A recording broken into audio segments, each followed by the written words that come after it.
दोन्ही ठाकरे बंधू एकत्र आले तरी फरक पडणार नाही। ठाकरे बंधूंची युती टाय फिश होणार, कृपाल तुमानींची टीका।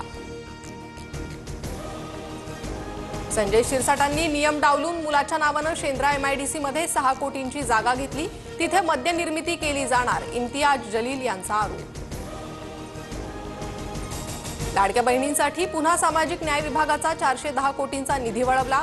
निधी लाडकी बहीण योजनेतील अनुसूचित जाती प्रवर्गातील पात्र महिला लाभार्थ्यांना देण्यासाठी वापरणार। निधीच्या कमतरतेचा राज्यातील आमदारांनाही फटका। अनेक आमदारांना गेल्या 6 ते 7 महिन्यांपासून घरभाडे भत्ता नाही, सूत्रांची माहिती। पंतप्रधान मोदींच्या हस्ते चिनाब पुलाचं उद्घाटन। कटरा ते श्रीनगर वंदे भारत एक्सप्रेसलाही मोदींकडून हिरवा झेंडा। विनाकारण वादग्रस्त वक्तव्य करणं सोडून द्या, शांत मनाने विचार करून वक्तव्य करा, भागवत यांचा सल्ला। मुंबई हायकोर्टानं विशाळगडावर कुर्बानीसाठी परवानगी दिल्यानंतर कोल्हापूर जिल्हा प्रशासन सुप्रीम कोर्टात, आज निर्णय येणं अपेक्षित।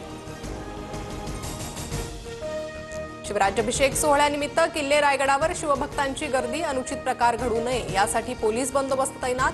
जिल्हा प्रशासनाकडून शिवभक्तांसाठी सोयी सुविधा उपलब्ध।